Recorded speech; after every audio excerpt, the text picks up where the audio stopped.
Now what I want to talk about is this really cool prompt book made by openart.ai. And I would highly suggest checking out this website because the resources that they put together for platforms like Midjourney and DALL-E 2 are excellent. So a lot of this stuff we've kind of already gone over in this chapter, but I want to just kind of go through this prompt book so that we can dive further into prompt engineering and just overall creating great prompts. So let's talk about ordering your words, because ordering your words can be just as important as the words that you're using. So in this example, we have a cat sitting on a Martian table versus a cat that is sitting on a table on Mars, and a cat sitting on a table and the table is on Mars. So 3 different outputs with slightly different wording, but really the ordering of the word is going to dictate the way that the platform or that the AI tool lays out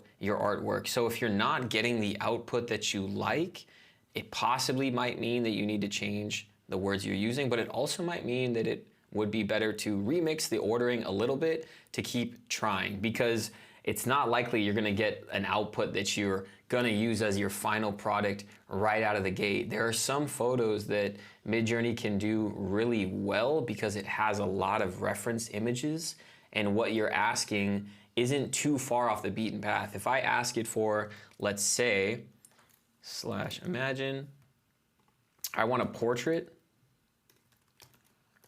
of an astronaut, which it'll have tons of reference photos of because there's a lot of those available online,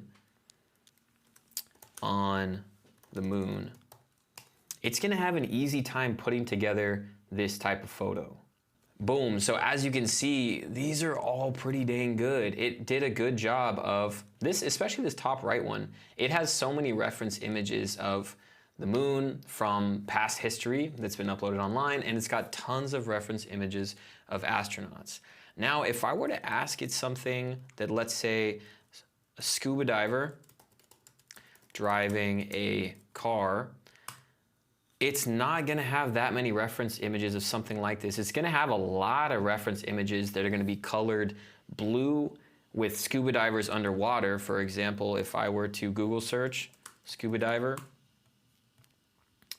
you have to keep in mind, these are the images it's pulling online, so it's gonna have a harder time with the coloring, with the positioning of the scuba diver, and just really creatively combining it with this type of image online to then transitioning it to driving a car is gonna be more difficult than something that it's used to seeing.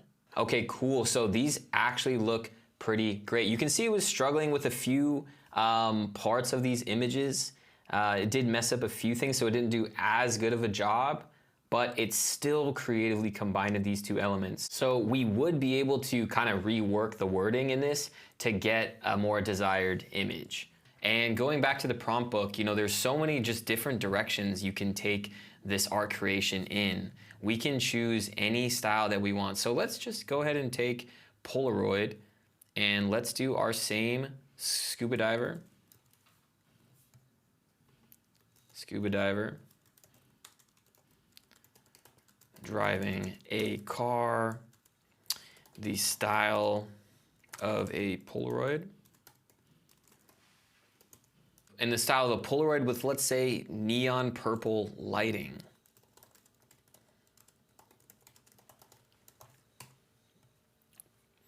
So now we're giving it a much more specific direction to go in. So it's not gonna pop out these more general styles.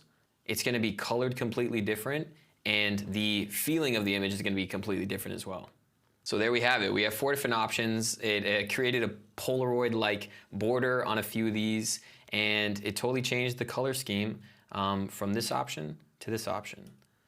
So I actually really like this top left one. That's pretty cool feeling. Let's see what else we can learn from the prompt book. Going back to the mediums, we can completely change the texture. We can go graffiti style, watercolors, oil painting, fabric, pencil, wood, clay. And one of the really cool parts is telling it to create in the style of artists. So not only can we create something more anime style, so let's go ahead and do an example. And let's keep it with this scuba diver. I think we're getting some good results here. Scuba diver driving a car in the style of this artist. And let's also grab one more example that's going to be a completely different look and feel. So Ansel Adams, a very famous photographer. Let's go ahead and grab the beginning of this prompt in the style of Ansel Adams. And let's see what it comes up with. Perfect. So we have our two different styles. So we have our anime style here, and then we have our Ansel Adams style. So what I want to do is, let's go ahead and see what the original art would look like from this artist to see how good of a job Midjourney did. So we can see very airy, very kind of fantasy feeling. And this is the art that it created. Same color palette, same tonality, same feeling. And if we go to Ansel Adams, the more black and white photographer, let's type in on Google, you can see really good job of getting that look and feel. So that's why I was mentioning that it's only as good as the data set that it's pulled from online. And it does a really good job of blending different styles and different prompts together. So you could even blend these two styles together. So let's go ahead and try that. Okay, I'm gonna create my new prompt, scuba diver in the style of Ansel Adams, blended with our other artist.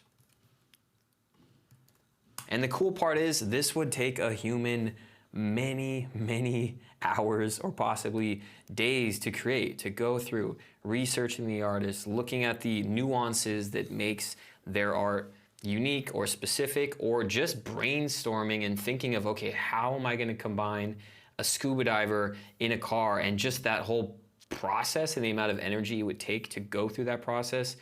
That is one of the biggest keys of Midjourney, is that it's going to remove that time and allow for you to be reiterating what's already been created versus the excess time creating it from scratch. So here we go. We started with our more colorful anime style. We had our black and white portrait photography style. And now we have kind of a good balance, I honestly think, in between, that it has some colors, but it's a monochrome feel that did a good job of mixing the blue tones of our first artist with that anime style and the black and white feeling of our second artist. So really, the possibilities are completely limitless.